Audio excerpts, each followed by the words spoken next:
nggak sampai-sampai ya. Woi, sini.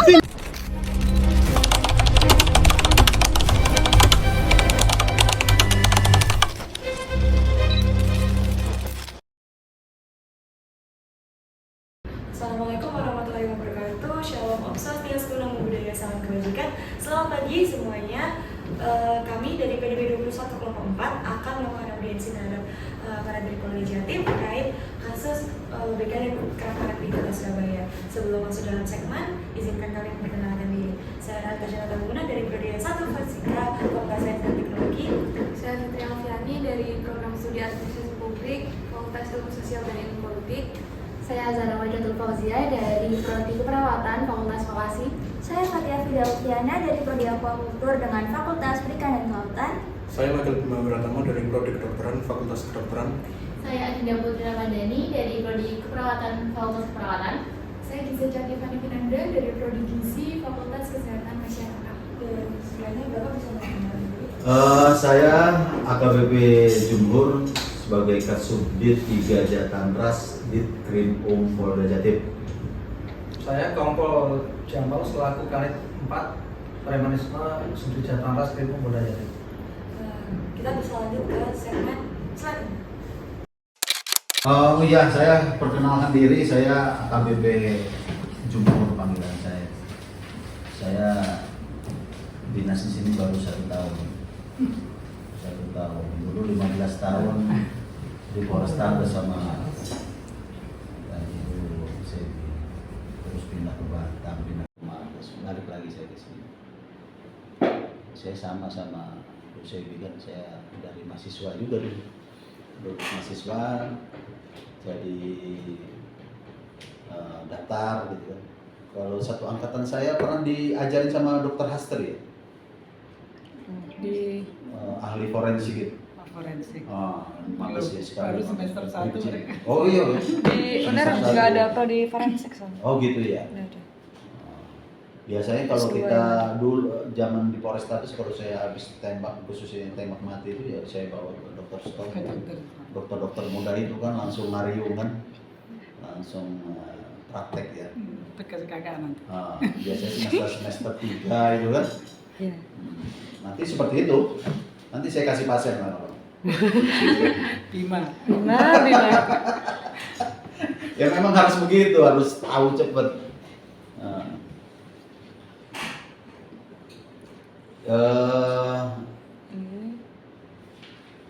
Ini apa pembahasannya begal? Begal itu istilah aja.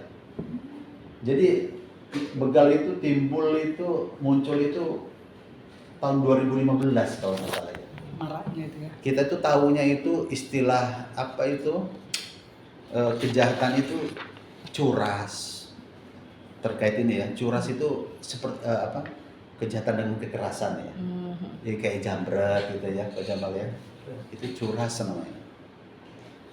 Curat itu Dengan pemberatan. pembobolan pencurian ya di malam hari gitu kan. Itu aja yang kita kenal itu. Tahun 2015 ini terus ada istilah begal gitu kan. Kayak kalau zaman dulu begal itu penjahat yang luar biasa yang sasarannya itu iya kepala gitu kan. Begal itu. Tapi kalau kita istilah di hukum itu ya di kepolisian itu ya curas, curanmor. Curian kendaraan bermotor. Ya itu kalau curas itu kan ada jambret. Kalau kegiatan-kegiatan prakteknya itu kalau di jalanan biasanya pelaku itu ngambil tas ibu-ibu gitu kan pada saat naik motor, atau dia biasanya mengikuti orang yang baru keluar dari bank, diikutin sampai depan kantor, terus pas turun dari mobil dirampas. Itu kegiatan-kegiatan seperti itu. Terus curas yang lain, yang istilahnya begal ini merampas motor. Nah, banyak yang sekarang ini kejadian ini perampasan sepeda motor, khususnya di daerah pinggir-pinggir Surabaya. Nah, kalau di Surabaya ini curanmor yang banyak, curanmor. Korbannya anak-anak kos-kosan banyak ya. Anak rantau kebanyakan target yang terbaru. Makanya jangan menganggap aman, ya pokoknya sibuk sedikit lah. Kalau bisa itu 2 roda itu digembok gitu kan. Nah, kadang-kadang ya beberapa kali ke kosan saya lihat nggak dikunci ya. Jadi Nyepelekan. iya, bukan menyepelekan karena mungkin buru-buru Betul. gitu kan. Kuncinya juga kadang Nggak disiplin. Saya lihat penghuni kos itu nggak dikunci lagi. Di gini bisa saya bilang. Terus masuk ke dalam juga stangnya saya lihat nggak di lah ini Goyang. ya ngundang itu gitu malah. Ya memang pelaku juga berhasil nggak berhasil itu tergantung medannya. Kalau medannya gampang ya diambil, istilahnya lokasinya. Kalau lokasi agak ribet males dia, ya kan? Nah, itu. Kayak itu motor hilang. Nah itu sekilas pengantar dari saya. Mungkin ada yang mau ditanyakan nanti juga mungkin dibantu sama Pak Jamal. Ada yang mau ditanyakan? Mungkin kita Ini nanti saya jawab tertulis atau langsung lisan aja tidak? langsung lisan ya? Ya. Iya. Kalau misalnya ada data yang bisa Kalau mereka memang ada dapat, data tertulis juga tidak apa-apa. Oh ya nanti itu nyusul ya. Ya, bisa. Karena saya itu tadi malam baru nyampe. Bapak Jamal juga baru dari Sampang. siap. Jadi Iya, ada yang ada pengungkapan yang pilkada itu ya, yang sampai yang berantem, bacok-bacokan. Nah, beliau yang nangani. Ini Pak Jamal yang ke sana. Kalau saya tadi malam baru sampai dari Banyuwangi. Jam 12, saya udah seminggu di sana. Jadi ada TKP anak kecil dibunuh dan diperkosa. Bayangin. Di tengah sawah, di tengah perkebunan. Benar. Keadaan rusak, kepala dikepruk, Sudah bagian dikeprok dalam juga. agak rusak, digebukin. Wah ini ya kalau bagi saya ini Jadi baru ya. TKP yang luar biasa. Sampai menteri datang ke sana, Waduh. menteri PPA datang Nah, ke rumah duka, makanya jadi atensi. harus segera terungkap itu. Ada satu yang kita amankan tapi masih belum ini ada, belum. Beruntung bisa ketemu Pak Jumhur hari ini. Beliau itu aduh. kemana-mana. Bayangin loh, itu TKP begitu saya baru nemu.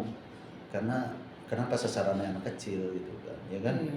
Yang begitu-begitu itu kan biasanya sasarannya Yang Berwakil balik. orang tua, dewasa dewasa. atau sesama jenis biasanya. Sesama jenis itu kalau melakukan pembunuhan itu Bisa daya rusaknya tinggi. Betul. Karena cemburunya luar biasa. Dan misalnya homo, lesbian itu cemburunya tinggi tuh. Merasa kehilangannya lebih luar dari- biasa iya. karena nyari lagi susah dia kan. Itu pengetahuan untuk adik-adik aja.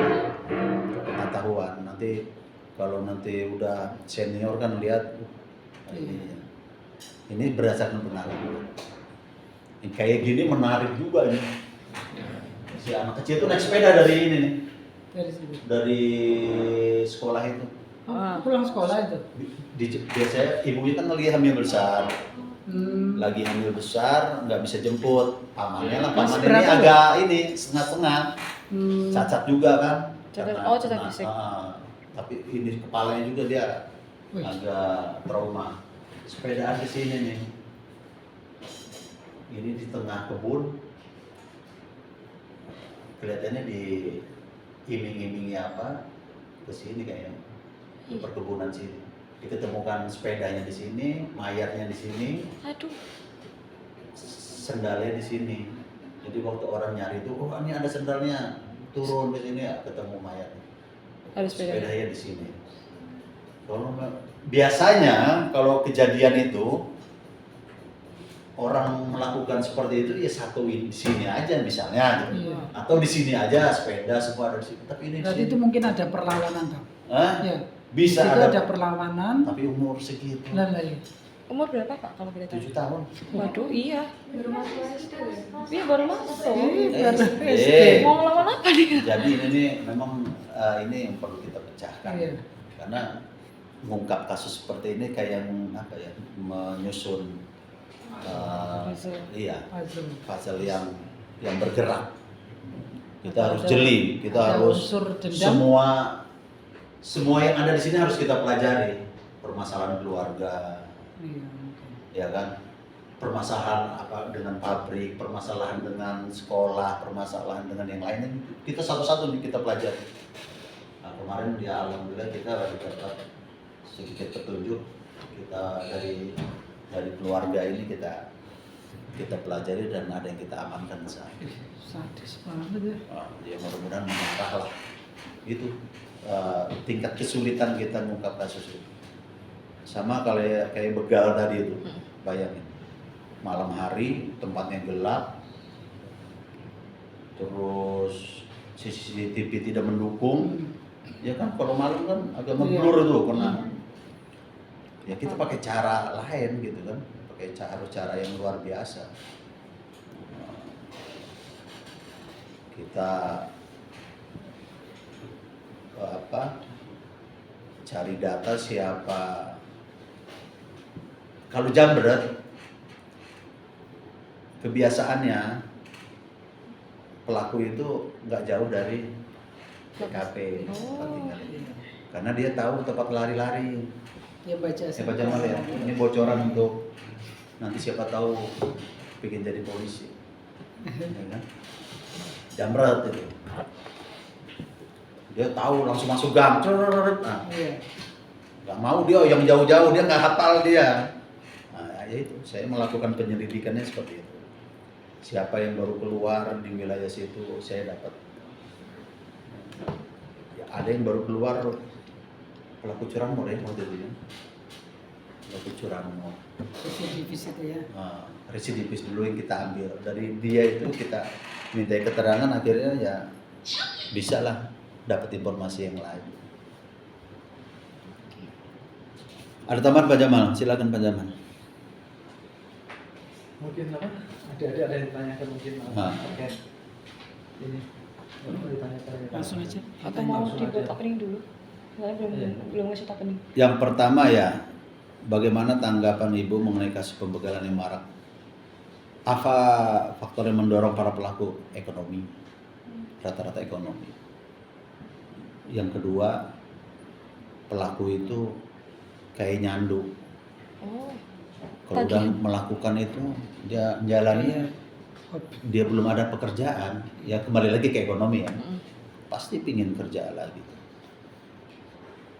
Sampai ya itu kita lakukan tindak tegas biasanya itu kalau yang udah berulang kali. Ya karena ngelawan, biasanya kalau udah yang berkali-berkali itu wah udah pemberani itu, ya kan, udah senior kan, pemberani. Yang kedua apa langkah-langkah yang sudah dilakukan oleh pihak berwenang untuk mengatasi maraknya begal, khususnya di wilayah yang ramai mahasiswa. Ya kita juga kerjasama sama, bukan kita sendiri ya, sama Bimas, Ibu Sebi, sama Sabara yang patroli dia, patroli berseragam itu Sabara. Sama Pemkot juga. Pemkot kan sekarang perempatan semua udah dipasang CCTV, terus patroli polisi Pamong Praja juga ya dilibatin sekarang, perhubungan juga. Surabaya udah luar biasa loh saya lihat. Paling mantap kalau saya udah keliling Indonesia ini, Surabaya lah paling mantap nih. Kalau dibandingkan Jakarta, Surabaya sama Jakarta untuk mana? Sama. Tapi Jakarta itu yang memang lebih padat kan. Dia lebih banyak kejahatannya dari antar provinsi. Kita lebih banyak lokal. Dia dari Lampung, Iya, dari perantau, dari Lampung, Palembang. Kok senyum-senyum ada dari Lampung? Iya. Senyum ada dari Lampung. Iya, baca orang Lampung. Iya. Ya, kita juga sering tapi tidak banyak ya. Kalau dari luar kota ini 2 bulan sini tidak ada pelaku luar kota masuk sini. Kalau Jakarta ya karena sana kegiatan ekonominya luar biasa kan. Ya ngariung di sana lah pelaku itu kan. Iya. Kalau begal-begal di wilayah Bekasi kalau di sana itu yang banyak. Oh. Tangerang. Tapi kalau di tengah kotanya malah sekarang nggak ada itu. Kalau Jarang. Kalau yang di sini kan Bapak sempat singgung tadi itu di sekitaran pelosok kota Surabaya. Yang paling banyak baru-baru ini tuh di mana? Di bagian mana? Timur, selatan atau barat? Kalau wilayah timur ya apa Kenjeran kayak gitu ya kalau di sini nih. Terus kalau perbatasan kalau di arah itu Sidoarjo dan yang paling banyak terakhir paling banyak Probolinggo ya. Probolinggo, Pasuruan. Kalau di sana penyumbang pelaku terbanyak. Yang terakhir dari Pasuruan juga itu. Pasuruan.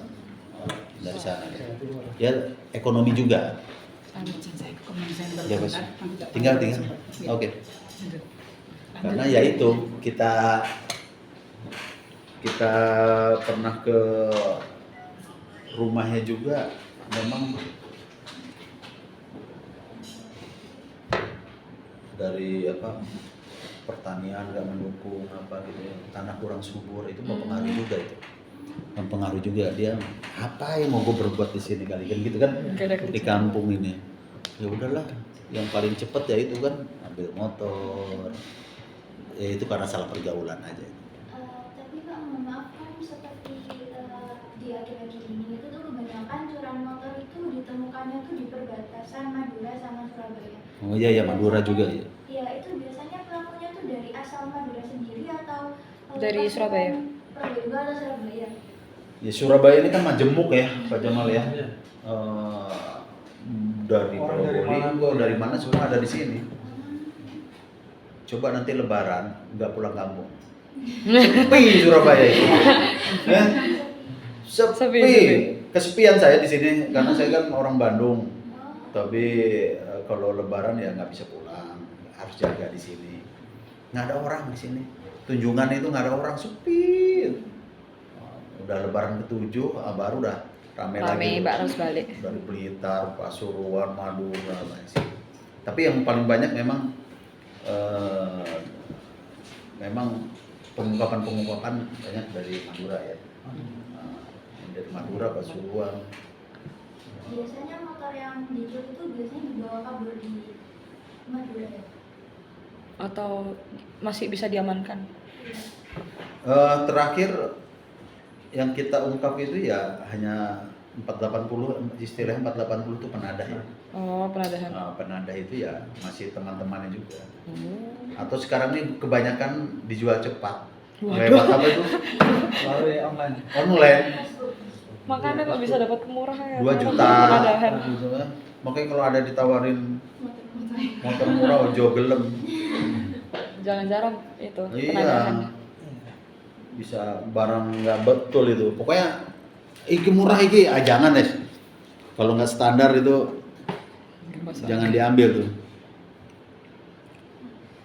Bagaimana pihak berwenang menilai efektivitas penegak hukum terhadap kasus? Yaitu sudah efektif. Kita tadi kita tampilkan itu sudah udah menurunkan ini kegiatan mereka. Berarti itu sudah cukup memberikan efek jerah ke pelaku ya? Kalau yang Iya. residivis tuh bagaimana?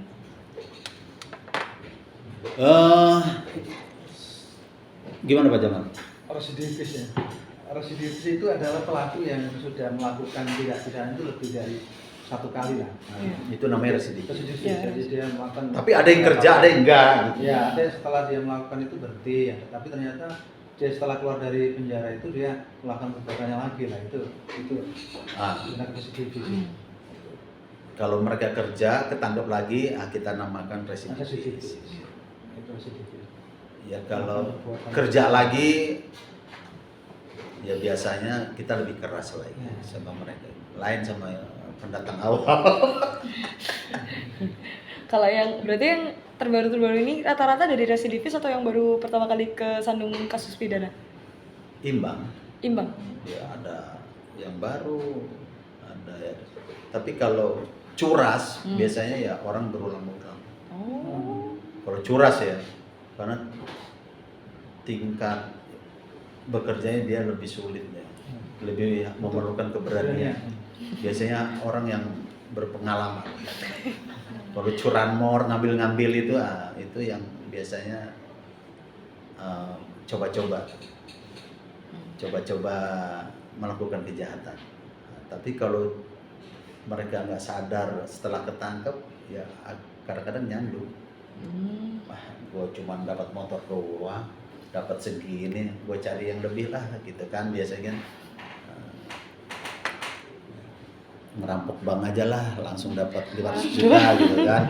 Nah, ya kadang-kadang ada begitu. Saya tangkap sudah 3 kali, mulai nyolong ini meningkat, terus meningkat gitu.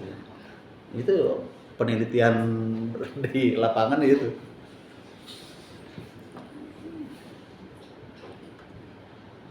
Nah ini menarik nih, nomor 5 ini. Bagaimana langkah awal yang bisa dilakukan korban untuk membela diri jika terkena begal? Ya saran saya, utamakan keselamatan jiwa. Banyak yang meninggal khususnya ibu-ibu ini tak mempertahankan tas, tarik-tarikan, dia kalah, terbentur aspal. Banyak yang meninggal juga, ya kan? Sama ini apa yang tadi kita tayangkan itu kan, itu karena dia ngejar kalau dia. Ya, Termasuk Indonesia ya, dia ngejar. Ngejar. Dijamret tasnya, dia sempat ngejar. Meninggal itu karena jatuh. Ya Tuhan Yesus. Makanya lebih utamakan keselamatan jiwa aja, ya. Kalau handphone apa kan masih bisa kita cari gitu kan, ngejar untuk handphone kan sayang, tapi nggak bakalan menang lawan mereka itu karena mereka udah terlatih. Ya, Valentino Rossi aja kalah kan. Kalau selalu berperang. Tentu untuk yang mahasiswa kita di dunia itu kan kebanyakan perantauan Kak. Nah mereka tuh biasanya tuh lebih mementingkan hartanya mereka karena anak kos-kosan. Iya betul, ya itu saran saya. Tapi mempertahankan kita punya barang itu ya itu bisa dicari, tapi kan keselamatan jiwa ini loh. Kan kalau cacat apa kan pulang kampung nanti nggak bisa kuliah lagi kan sayang, ya kan? Ya itu syarat saya, ya lebih utamakan keselamatan jiwa. Selain itu apa ada lagi selain kayak? Terus tolong menghindari potensi. Ya, menghindari lah.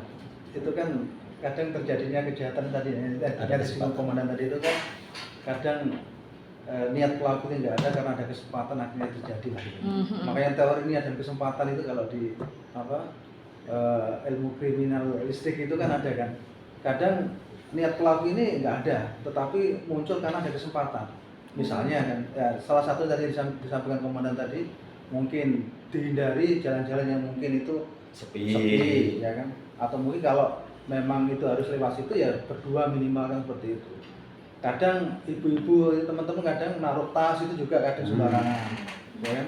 Atau bawa perhiasan yang bisa mengundang pelaku gitu kan, kadang-kadang ditaruh di sini ya. Kalau memang ada barang-barang berharga mungkin lebih aman dimasukkan di jok sepeda motor ya kan, ya nggak atau mungkin nggak mengundang gitu kan. Gitu. Lebih baik masukin tas itu Pak. Kadang pelaku juga seperti itu, dia cari kesempatan itu kan.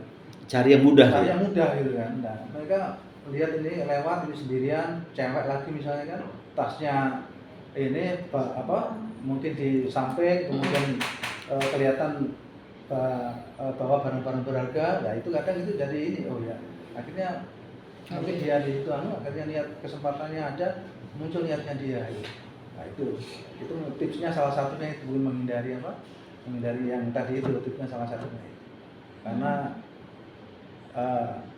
dari korban ini juga bagaimana caranya meniadakan kesempatan itu gitu. Kadang niatnya pelaku ada tapi kesempatan nggak ada, nggak jadi gitu kan.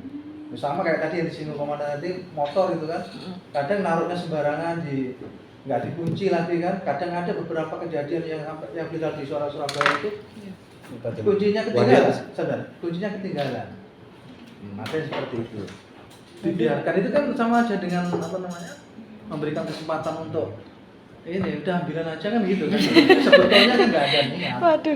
Sebetulnya nggak ada niat gitu karena ada kesempatan kuncinya itu masih ketinggalan di situ, akhirnya terjadilah itu beberapa kali saya monitor di Surabaya itu loh, kuncinya di mana, lapor kan ternyata nempel itu lah, itu beberapa kali seperti itu.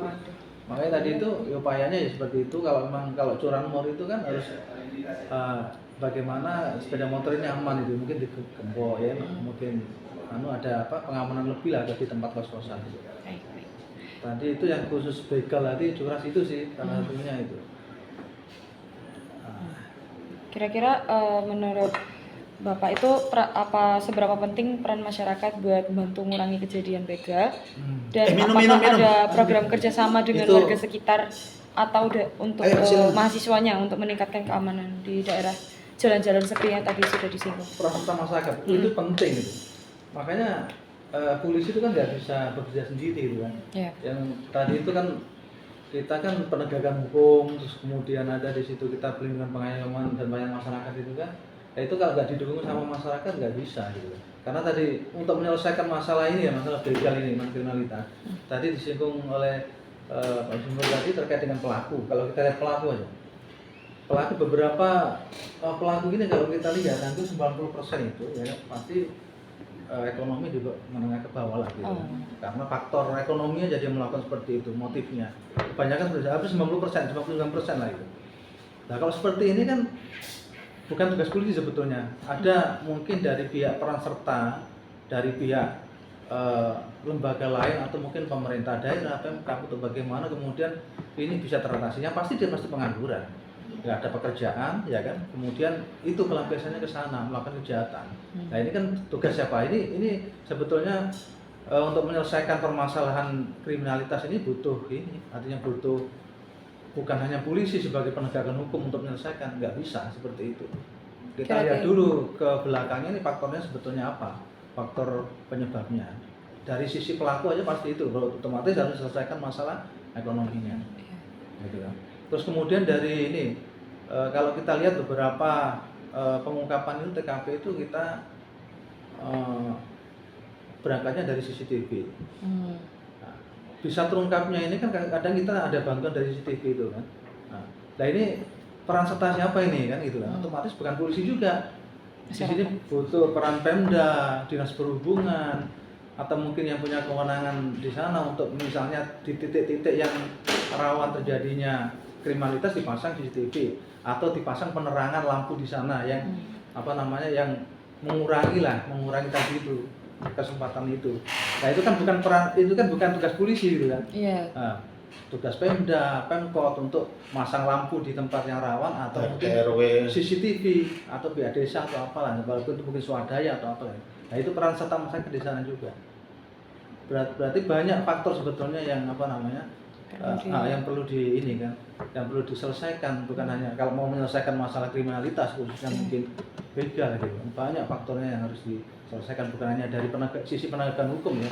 Penegakan hukum pengungkapan mesti kita, tapi bagaimana pencegahan ini bisa dilaksanakan biar dari jadi itu yang mengarah ke kriminalitas. Makanya tadi disinggung juga polisi itu kan tugasnya tadi itu bukan hanya kita itu penegakan hukum kan, ada yang teman-teman dari Bimas misalnya kan itu tugasnya lebih ke preemptif, lebih ke penyuluhan, sosialisasi ke masyarakat, bagaimana menghindari kejahatan kan. Nah itu tugasnya, memang ada tugas mas. Ada yang sisi tugas kita pencegahan, teman-teman yang pakaian dinas itu yang sabara, yang patroli, teman-teman terawan itu ada sendiri gitu kan. Sebetulnya komplit di polisi ini kan, bagaimana dari awal penyuluhan, bagaimana kemudian pencegahan supaya nggak ada tindak pidana, sampai dengan kita yang tugas kita di sini terkait dengan apa penegakan hukum kalau memang sudah terjadi, harus mengungkap, harus melakukan tindakan tegas, kemudian kita tangkap, kita proses sidang sampai pengadilan. Jadi sebetulnya lengkap kalau di kita ini. Tapi itu nggak bisa otomatis dilakukan oleh polisi saja. Perlu tadi itu saya sampaikan dukungan-dukungan lainnya itu, peran serta masyarakat di situ. Ya. Buat selanjutnya, apakah dari pihak pihak Polda sendiri pernah ada bukan mengenai korbannya kan ada yang luka atau yang sampai meninggal dunia. Dari pihak kepolisian apakah ada tindak lanjutan mengenai penanganan sisi psikologis korban baik dari kesehatan maupun jaminan hukum, mengingat kasus ini banyak menimpa mahasiswa rantauan. Dari aparat sendiri apakah ada langkah khusus yang diterapkan untuk melindungi kami sebagai mahasiswa sendiri dari tindak kriminal yang sejenis di masa depan dalam waktu jangka panjang? Itu tadi yang saya sampaikan kan, artinya polisi itu kan ada batasan kewenangan yang kami disebut tadi. Terus bagaimana kemudian menangani korban ini kan, korban baik secara psikologi maupun lainnya mungkin kan sebagai korban. Nah ini juga menjadi bukan tanggung jawab polisi sebetulnya. Ada tadi peran serta daripada pemerintah daerah, Pemkab, itu mungkin dinas sosial yang ada punya bagian di situ, punya ada bidang di bagian, ada itu kalau di dinas sosial ada psikolognya lah gitu kan, pendampingan terhadap korban kejahatan ada di situ di dinas sosial. Nah itu kan kewenangan daripada pihak Dinsos. Nah, Dinsos dalam hal ini mungkin Pemkot atau mungkin Pemda lah gitu kan di situ. Nah, semuanya tadi itu sebetulnya harus menyatu stakeholder atau berkolaborasi untuk menyelesaikan ini. Bagaimana misalnya tadi terjadi korban sampai luka atau kemudian sampai ada tekanan psikologis, ya berarti ini yang main nanti ranahnya siapa? Dari pihak Pemkab atau ini yang hadir di situ, punya kewajiban di sana untuk menyelesaikan bagaimana seperti apalagi mungkin anak rantau, bagaimana dari dinas sosial mungkin ada upaya-upaya gimana lah itu sebetulnya sementara polisi berhenti di situ hanya sampai di penegakan hukum di situ. Nah, kalau mungkin pendampingan boleh, mungkin pendampingan kita ada tim psikolog juga misalnya secara kedinasan kemudian mendampingi juga ada sih seperti itu. Tapi yang pas sebetulnya dari ada asli mana? Saya warga Pemkab. Oh, Surabaya. Rumah di? Kalau alamat KTP saya di Tambak Sari. Oh, Tambak Sari. Iya. Daerah lumayan juga lah itu. Ya, kalau Mbaknya? rumah kakaknya masih di Sidoarjo. Jombang. Jombangnya mana? Jombang Tebuireng ya Pak. Tebuireng. Iya. Oh, dekat itu ya. Pondok. Mbaknya? Gresik. Saya Surabaya mana? Surabaya Utara. Masnya? Hah? Saya dari Lampung. Lampung ya, jauh ya. Itu perantau benar. Real perantau. Ini orang Surabaya. Mbak ya? dari Klaten. Klaten. Iya. Klaten ini mana? Dari Tinggal di sini tapi asli Klaten gitu. saya asli Klaten, di sini saya ngekos. Oh, ngekos Iya. Klaten ya. Saya dari Kediri ya. Wah, paling jauh Lampung ya. Perantau. Mantap lah. Pak, kalau menyinggung mahasiswanya ini apa ada kayak program khusus diterapkan untuk melindungi mahasiswa mengenai tindakan preventif atau edukasi mendampingi mahasiswanya mengenai tindak kejahatannya tadi? Apa aja Bang? Saya jawab. Sebetulnya ada sih, kalau program itu sudah ada. Saya yakin dari Bimas, ya kan? Dari Bimas bisa ditanyakan Pak orang Bimas. Pasti Polres, kemudian Polsek atau mungkin Polda sendiri pasti ada program untuk penyuluhan ke pelajar mahasiswa. Yakin ada itu pasti. Tinggal nanti biasanya temanya yang dibahas itu apa kan itu kan banyak misalnya terkait narkoba, kemudian terkait apa, pasti sudah ada lah itu. Dan nanti mungkin diagendakan mungkin penyuluhan nanti bukan hanya masalah narkoba atau lainnya, mungkin atau kenakalan remaja, atau mungkin masalah bagaimana menghindari tips, menghindari begal lah gitu. Itu nanti mungkin bisa dibahas gitu. Kalau secara ini sebetulnya bisa bersurat kan bisa ya, minta dari apa namanya, dari ini, dari universitas, dari perguruan tinggi untuk bersurat misalnya ke Polda untuk diadakan penyuluhan terkait apa gitu, bisa pasti nanti diakomodir sama Polda. Itu sih anunya kan. Kalau dari ini dari Polda sendiri apakah ada upaya kerjasama dengan pihak kampus kami dari UNER untuk meningkatkan keamanannya sama buat edukasi, karena kebetulan kalau di kampus daerah kampusnya UNER itu kan ada yang ramai dan sepi. Kalau yang ramai itu di sekitaran kampus A dan kampus B itu emang masih ramai dengan kendaraan. Kalau kampus C ini rawannya itu sekitar setengah 10 ke atas, karena dari berita yang kami tahu juga ya, itu ada yang di kampus A ya? Di kampus C yang kampus C, rawan. iya. Karena selain tindak begal sendiri, kemarin ada kejadian pencurian motor di kampus C di dekat masjid luar. Sekitar ada 4 ya. Memang motor. kampus C ini agak rawan karena ya itu Jalan sepi. dekat arah Kejeran, Di sana ya? ya kan. Untuk pelarian itu cepat di situ. Makanya harus lebih waspada. Tapi ya itu kembali ke kita sendiri. Kalau kita pelaku itu nyari yang gampang gitu istilahnya, sasaran yang gampang. Kebanyakan TKP itu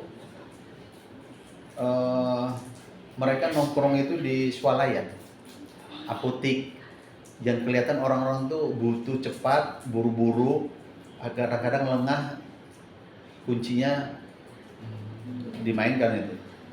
Dia nunggu dari seberang, karena orang cepat langsung masuk aja kan. Makanya banyak TKP kan, cuman hitungan sekian, padahal nggak dikunci nih. Langsung, dan dia tahu dikunci atau enggak itu. Kalau nggak dikunci langsung disamperin. Berarti kalau yang ini bisa diajukan dari kampus ya, Pak? Iya, silakan. Silakan.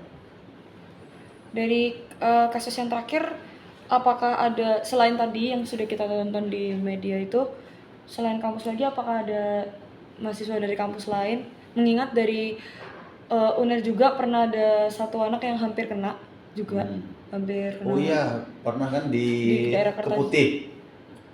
Keputih sama daerah Kertajaya ya? Iya, Iya, daerah di situ ya, saya monitor itu. Daerah Keputih itu rawan juga tuh memang dari dulu tuh, Kertajaya. Makanya kalau bisa pulang kampus yang khususnya naik sepeda motor itu, kalau bisa saling backup gitu, jangan sendiri.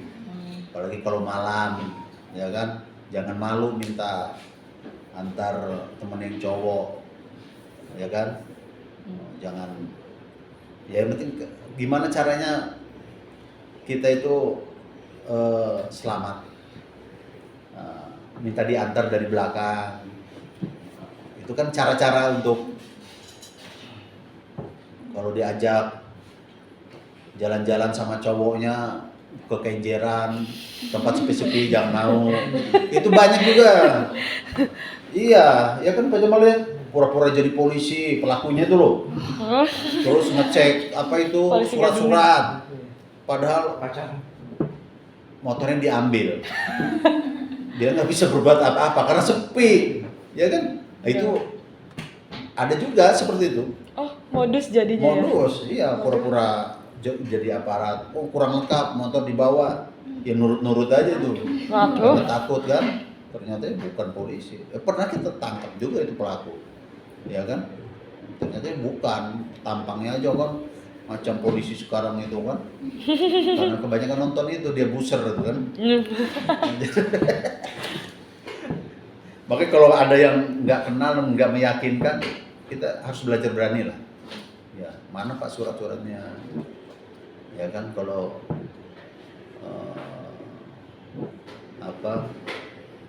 kalau nggak meyakinkan, telepon Bu Sebi itu kan. Iya. Bu Sebi terkenal galak tuh dulu. Ya kan, jadi Kapolsek itu. Sekarang juga masih galak ya. Takut juga tuh penjahat sama Bu Sebi itu. Selain dari pertanyaan yang sudah kami paparkan, dari sekian pelaku yang telah diungkap, apakah mayoritas dari pelaku sendiri membawa senjata seperti pisau atau parang, atau pernah ada yang tertangkap dengan tangan kosong? Atau menggunakan bahan lain seperti gas atau racun gitu? Dari beberapa pengungkapan perkara itu, kalau curanmor, biasanya curanmor itu dia nggak pakai senjata tajam. Tapi ada juga. Tapi kalau yang khusus yang begal, yang pencurian dengan kekerasan itu pasti menggunakan, namanya pencurian dengan kekerasan berarti otomatis pakai senjata tajam atau pakai bundet yang kayak gitu, yang bom itu, ya kan? Itu pasti digunakan. Kalau yang begal pasti bawa. Ataupun bahkan terakhir kemarin yang viral di Jakarta itu kan sempat pakai senjata api kan itu sampai nembak. iya. Ya polisi ditembak. Polisi ditembak itu yang ditembak polisi seperti itu kalau begal itu pasti seperti itu. Terus Kalau pakai apa tuh gas itu. ya, kalau gas enggak sih. Kebanyakan pakai senjata tajam. Itu lihat itu, celuritnya aja segede gitu. Yang mana tuh? Oh yang itu. Itu kalau begal atau pencurian kekerasan seperti itu pakai senjata tajam pasti senjata tajam. Waduh. Untuk tujuannya kan memang untuk menakut-nakuti atau melukai Orang. melukai korban itu supaya dia ini Udah kayak mudah sabuk untuk mengambil mobilnya. barangnya. Itu. Kayak Itu sabuk. ibu-ibu korban begal tuh. Oh. Motornya Yang- kita dapat itu. Oh yang ini. Iya. Kita kembalikan sepeda motor. Wow. Kalau memang ada pemiliknya, kita pinjam pakai kan. Kalau yang sebelah kanan itu sama dengan yang kiri atau bagaimana? Enggak. Itu pelaku-pelaku begal aja Oh, yang di bawah itu, yang ketangkep razia yang mama ketangkep. Ya tidak mengenal usia itu, udah tua pun ya kalau ya itu rata-rata faktor ekonomi ya. Ada yang mungkin seumuran kami atau yang di Ah, bawah? banyak sekarang. Waduh. Waduh. Sekarang ini lebih saya lihat Di bawah umur di bawah umur agak meningkat. Ya. Wah, Agak meningkat ya. 18, 17. Anak kecil semua yang sering viral bawa-bawa itu tuh. Oh, alah. 2015 ke bawah, 2020 ke bawah lah ya. Orang yang bawa sampai bawa celurit, bawa parang itu memang pelaku perampok bank, perampok emas itu. Sekarang anak-anak kecil ya yang bawa. Ini kan perubahan yang luar biasa. Tapi kalau saya lihat anak-anak ini karena pengaruh konten, kepingin kelihatan temannya hebat, itu kan, tapi dia salah arah, dia salah teman. Ini memang ya tantangan inilah teman-teman mahasiswa lah, menyuarakan gimana sih supaya anak-anak muda ini nggak terlalu seperti itu gitu. Apa ya, demi konten mengorbankan diri kadang-kadang, ya kan? Padahal akibatnya kan luar biasa itu. Datengin, sekarang tiba-tiba datengin warkop, ngacung-ngacung ini, gitu ya. Yang mau dicari juga nggak ada dia tuh. Biar apa? Kepingin ini aja nakut-nakutin. Biar apa kayak gitu itu. Tapi kayak kalau kita tangkap ya nangis. Iya Pak, saya cuman ikut-ikut gitu kan nggak masuk akal itu. Saya ya kan? cuman FOMO. Nggak masuk akal kadang-kadang. Ini cuman ikut-ikut. Akhirnya dijemput ibunya, dicubitin ibunya di depan kita itu. Kamu Luna, depan saya itu kok baik, kamu rajin ngaji, kamu di luar kok gini ya itu. Memang sekarang seperti itu.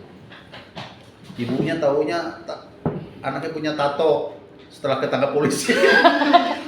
Oh, ada. Loh kamu nak ketatoan. Kocak. Di rumahnya lugu dia kata gue, ini Pak ngaji, Pak sholat 5 waktu Pak katanya. Tapi di luar gimana?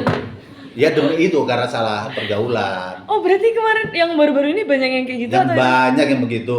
Wah, Makanya harusnya teman-teman mahasiswa lah itu menyuarakan supaya mereka tuh nggak begitu. waduh. Pengaruh ini juga lihat-lihat TikTok. medsos, ditantang temennya, wah lu cemen lu nggak begini gitu kan. Ya tugas generasi penerus lah nanti tuh. Jangan sampai kayak gitu. Kira-kira dari Bapak berdua ini, apakah ada pesan lain yang mau disampaikan ke kita sebagai mahasiswa ataupun ke masyarakat di luar terkait kasus ini yang baru kan, karena kan ini mulai bulan kapan nih? Bulan September Oktober ya waktu itu ramenya. Itu bagaimana agar selain tadi keselamatan itu tadi, apakah ada hal yang lain yang bisa dipaparkan ke kita? Dari saya,